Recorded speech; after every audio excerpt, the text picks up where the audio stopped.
السلام علیکم، ہمارے چینل کو ضرور سبسکرائب کریں۔ بسم اللہ الرحمن الرحیم۔ مرنے کے بعد روح کیسے پکارتی ہے میت کو؟ سب سے زیادہ درد کب ہوتا ہے؟ مرنے کے بعد کا منظر کیسا ہوتا ہے؟ اس بارے میں حضور صلی اللہ علیہ وآلہ وسلم کا فرمان جاننے کے لیے ویڈیو کو آخر تک ضرور دیکھیے گا۔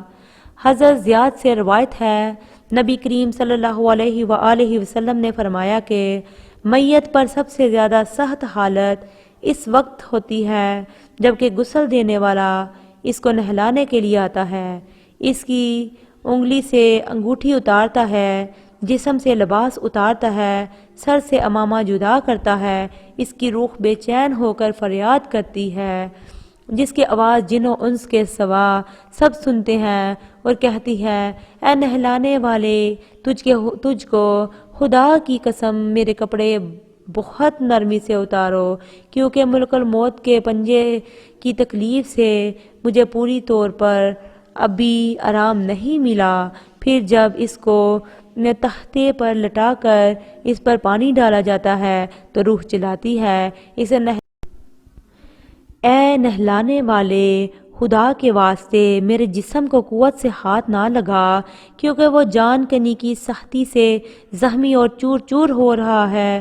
پھر جب نہلا کر اس کو دفناتے ہیں اور پاؤں کی طرف سے باندھ دیتے ہیں تو روح کہتی ہے، اے غسل دینے والے، خدا کے لیے ابھی سر کی طرف سے میرے کفن میں گرا نہ لگانا، تاکہ میرے بیوی بچے اور تمام رشتہ دار دنیا میں آخری بار میری صورت دیکھ لیں، کیونکہ آج میں ان سے بچھڑ رہا ہوں اور اب قیامت تک میں ان کی صورت نہیں دیکھوں گا۔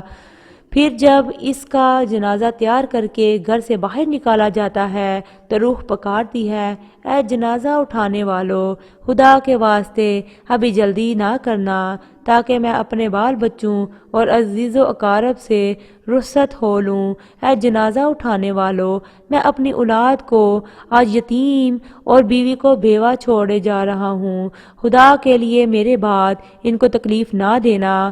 میں اپنا گھر اور مال و اسباب دوسروں کے لیے چھوڑے جاتا ہوں، اب یہاں کبھی واپس نہ آؤں گا اور قیامت تک کسی کی صورت نہ دیکھوں گا۔ پھر جب جنازہ اٹھا کر لے چلتے ہیں تو میت کہتی ہے، اے میرے بھائیو، میں نے آج تک جو کچھ مال و اسباب جمع کیا تھا وہ صرف وارثوں کے لیے تھا، آج ان میں سے کوئی میرے گناہوں کا ذرا سا بوجھ بھی نہیں اٹھا سکتا، ہر چیز کا حساب مجھ سے لیا جائے گا اور میرے وارث کھائیں اور اڑائیں گے۔ پھر جب نماز جنازہ کے بعد دفن سے پہلے کچھ لوگ اپنے اپنے گھر جانے لگتے ہیں تو میت کہتی ہے، اے میرے بھائیو، خدا کے واسطے ابھی سے ایسا ظلم نہ کرو، مرنے والا تم سے منحوس تھا اور تم دفن سے پہلے لوٹے جاتے ہو۔ پھر جب اسے قبر میں اتارتے ہیں تو میت کہتی ہے، اے میرے وارثو، پالنے والو، میں نے جو کچھ مال جمع کیا تھا وہ سب تمہارے لیے چھوڑا، خدا کے لیے تم مجھ کو دعائے خیر اور فاتحہ سے بلا نہ دینا۔ بزرگوں کا قول ہے کہ آخرت کی منزلوں میں سے قبر پہلی منزل ہے، اگر اس منزل میں نجات پائی تو اس کے بعد کی منزلیں بہت آسان ہے، اور اگر یہاں عذاب میں مبتلا ہوا تو آگے چل کر اس سے زیادہ سختی ہوگی۔ حدیث شریف میں ہے کہ مردہ قبر میں ایسا ہے جیسے کوئی شخص پانی میں ڈوب رہا ہو اور مدد کے لیے فریاد کرتا ہو۔ مردہ ہر وقت اپنے ماں باپ، بھائی بہن یا اولاد اور دوست وغیرہ اپنے پسماندگان سے دعائے خیر اور فاتحہ کا منتظر رہتا ہے۔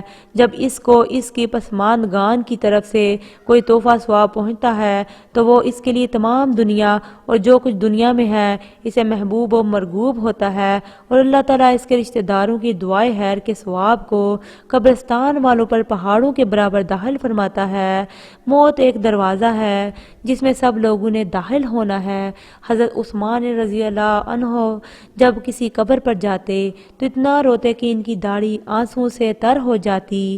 آپ سے پوچھا گیا، آپ جنت و جہنم کا تذکرہ کرتے ہیں تو نہیں روتے مگر قبر دیکھ کر روتے ہیں؟ کہنے لگے، رسول اللہ صلی اللہ علیہ وآلہ وسلم نے فرمایا کہ قبر آخرت کی پہلی منزل ہے، لہٰذا اگر مرنے والا اس سے نجات پائے تو بعد کے منظر سے کہیں زیادہ آسان ہے، اور اگر اس کی تکلیف سے نجات نہ پائے تو بعد کے مراحل اس سے بہت زیادہ سخت ہیں۔ اور فرمایا کہ رسول اللہ صلی اللہ علیہ وآلہ وسلم کا ارشاد ہے، میں نے کبھی کوئی منظر نہیں دیکھا مگر قبر اس سے زیادہ سخت ہے، کیا ہمارے لیے ان قبروں میں عبرت نہیں ہے؟ دیکھیے، مالدار، فقیر، طاقتور اور کمزور دنیا میں لوٹنے کی خواہش رکھتے ہیں، مال جمع کرنے اور محل بنانے کے لیے نہیں، بلکہ اس لیے کہ کاش ہمیں ایک نماز پڑھنے کی مہلت مل جائے، کاش ہمیں ایک دفعہ سبحان اللہ کہنے کی فرصت دے دی جائے، لیکن اب ناممکن ہے۔ اب اعمال نامے لپیٹ دیے گئے ہیں، روح جسم سے نکال لی گئی ہے، زندگی کی مہلت ختم ہے، اب ہر میت اپنے عمل کی مرحوم ہو کر قبر پر پڑی ہے۔ ایک حاجت مند حضرت عثمان غنی رضی اللہ عنہ کے دروازے پر غروب آفتاب کے بعد آیا، ابھی اس نے دستک نہ دی تھی کہ حضرت عثمان غنی رضی اللہ عنہ کی آواز اس کے کانوں میں پڑی، اور وہ اپنی اہلیہ سے شکایت کر رہے تھے کہ چراغ کی بتی موٹی ہے جو تیل زیادہ استعمال کرنے کا سبب بن رہی ہے۔ حاجت مند نے جو سنا تھا تو سوچتا ہی رہ گیا کہ وہ ایسے شخص سے حاجت پوری کرنے کی کیا توقع کرے جو تیل کے معمول سے زیادہ خرچ پر اپنی بیوی کو سرزنش کر رہا ہے۔ اس نے ارادہ کیا کہ حاجت بیان کر کے دیکھو، شاید میری کچھ امداد کر ہی دیں۔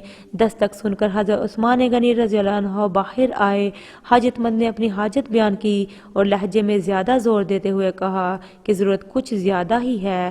حضرت عثمان غنی رضی اللہ عنہ نے اس شخص کا ہاتھ تھاما، بستی سے باہر لے گئے جہاں آپ کا سامان تجارت بڑی تعداد میں رکھا ہوا تھا۔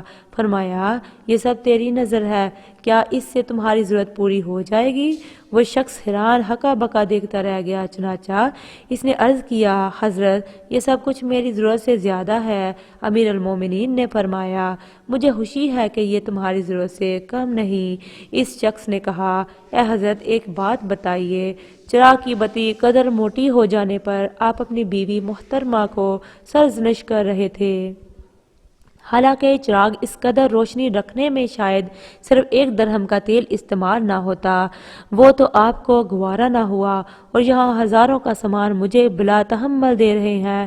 تب آپ نے فرمایا، بھائی چراغ میں تیل کا زیادہ اسراف ہے اور زیادہ اسراف کو پسند نہیں، اور مجھے اللہ کے حضور اپنے اعمال کی فکر رہتی ہے، یہاں مجھے فکر اعمال لاحق ہے، اس لیے میں نے سرزنش کی سامان تمہیں اللہ کی خوشنودی کے لیے صدقہ کر دیا ہے، اس پر اجر کی امید ہے اور وہاں پر حساب کا خوف ہے۔